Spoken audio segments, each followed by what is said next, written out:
Buong detalye sa kontrobersiya at pagkakasnob kay Eva Darren sa FAMAS 2024. Tapos nang ganapin ang 72nd FAMAS Awards Night noong May 26, 2024 sa Manila Hotel.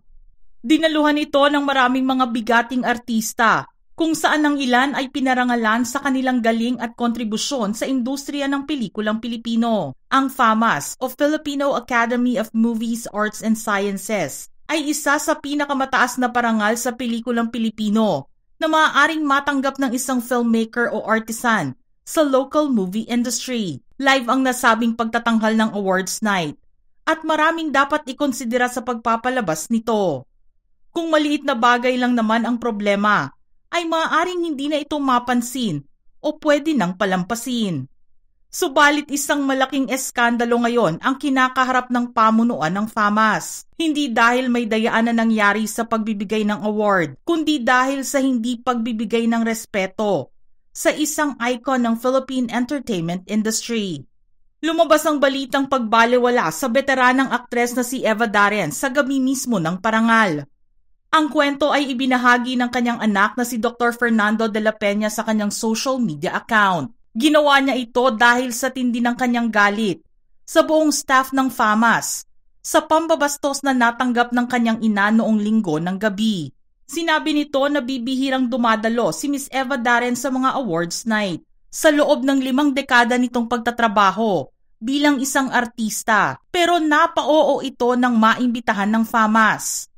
Sa katunayan, ang unang acting award nomination ng aktres ay sa FAMAS noong 1968 bilang Best Supporting Actress sa pelikulang Ang Langit sa Lupa na nasundan noong 1969 para sa pelikulang Igorota.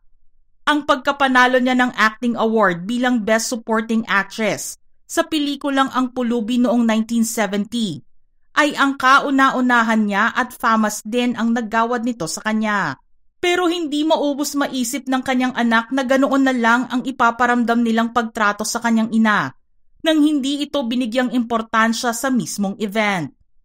Ilang mga buwan na ang nakalipas nang makatanggap ng imbitasyon si Miss Eva Darren para dumalo sa FAMAS. Binigyan din siya ng script na kanyang sasauluhin bilang isang awards presenter kasama ang veteranong aktor na si Tirso Cruz III. Dahil sa sobrang pagkagalak niya sa imbitasyon, bumili siya ng pinakamagandang damit at pares ng sapatos na kaya niyang bilhin. Nagpaayos din ito ng kanyang buhok at makeup para sa okasyon. Sulit kung tutuusin ang gastos dahil minsanan lang naman ito na gagawin ng aktres. Iyon nga lang ay nagkamali sila sa parting ito. Noong oras na para siya ay mag-present ng award, ang kanyang partner na si Tirso Cruz III ay umakyat na sa entablado, ngunit mayroon itong kasamang ibang presenter. Paglalahad ng anak ni Miss Eva, hindi ang kanyang ina ang kasama ng veteranong aktor kundi isang baguhang singer. Hindi na nakaakyat sa entablado ang kanyang ina. Ang PR officer naman ng FAMAS, na palaging nakikipag-usap sa kanyang ina bago ang kaganapan, ay walang maibigay na paliwanag. Inamin niya na hindi niya alam kung ano ang nangyari at nagkaroon ng pagbabago sa script ng last minute. Pinalampas na lang ito ng aktres at umalis na lang ng venue kasama ang kanyang mga apo. Bumuhos ang galit ng anak ni Miss Eva na nag-iwan ng mensahe para sa pamunuan ng FAMAS para sa ginawa nilang pagtrato sa kanya. Aniya sa post, "You cannot do this to an icon of Philippine cinema. It is rude. It is disrespectful. It is unethical. It is unprofessional." Naglabas naman ng kanyang saloobin ang aktor at dating child star na si Reb Belleza na kinakapatid ni Dr. Fernando de la Peña na inaanak ng kanyang inang si Divina Valencia, kina Eva Darren at amang si Paquito Diaz. Sinabi nitong sobra ang pagkalungkot at panghihinayang ng aktres sa mga pangyayari. "Showbiz royalties ang mga tita at tito ko. Unacceptable, nakaka-high blood, respetadong aktres si Tita Eva." Naisulat naman ang naging pahayag ng official PRO ng FAMAS since 2022 na si Renz Spangler, na siya ring nagpadala ng imbitasyon kay Miss Eva. Ayon sa kanya ay ibinaba nila ang script 1 linggo bago ang event. At alam din ng co-presenter na si Sir Pip at asawa nito na si Miss Eva ang makakasama ng aktor sa stage. Alam din ito ng direktor na si Attorney Vince Tañada at head ng production na sina John Ray Rivas at OJRC. Walang nagsabi sa kanya noong gabing iyon na may changes na gagawin sa script. Hindi rin naman niya sinabi na hindi makakapunta ang aktres. Naglabas din ng mensahe ang apo ni Miss Eva na si Karen Manese na kasama niya noong gabing iyon at sinabi niyang walang ibinigay sa kanila na dahilan. At bilang resulta ng problemang ito, hindi na nagawang igalang ang kanyang lola na isang icon sa industriya. Nakuha na ng paliwanag ang director and writer ng FAMAS 2024 na si Attorney Vince Tañada na nagsabing nasa script niya si Miss Eva Darren. Pero nang malapit na ang segment kung saan siya na ang aakyat sa stage, hindi raw siya makita ng kanilang staff. At dahil live ang kanilang show, kinailangan nilang agad na kumuha ng kapalit. Kailangan niyang bigyan agad ng solusyon ang problema bilang direktor. At ang PRO ng FAMAS ay hindi sila sinabihan na nasa venue ang veteranang aktres. Dagdag pa niya, anything can happen in a live show. And this is one of those moments. I was just running a show.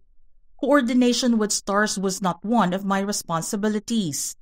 It was a miscommunication that is really possible to arise on a live show. Kasunod nito ay naglabas ng letter of apology ang pamunuan ng FAMAS sa nangyaring insidente. Kalakip ng apology na iyon ang paliwanag na naisulat ng isang reporter mula sa FAMAS Awards Night Director na si Attorney Vince Tañada. Dagdag pa ng FAMAS, we are writing this with a heavy heart, especially after hearing that Miss Darren and her family were terribly hurt by this unintentional disregard to her presence and stature. We understand that an apology alone cannot undo the damage this might have caused Miss Darren, but we are committed to make amends and rebuild her trust by a personal visit of the FAMAS board to honor her stature, if she allows it. Matapos ito ay nabasa naman ang sagot ng anak ni Miss Eva Darren na nagsabing iginagalang nila ang FAMAS, kaya ang nangyari sa kanyang ina ay incomprehensible, unexpected, at unimaginable para sa kanilang pamilya.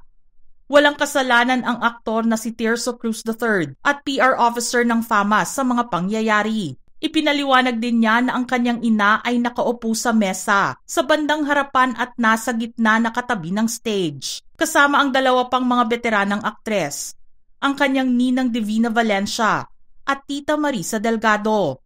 Gayunpaman, tinatanggap ng kanilang pamilya, sa ngalan ng kanyang ina, ang paghingi ng tawad ng FAMAS.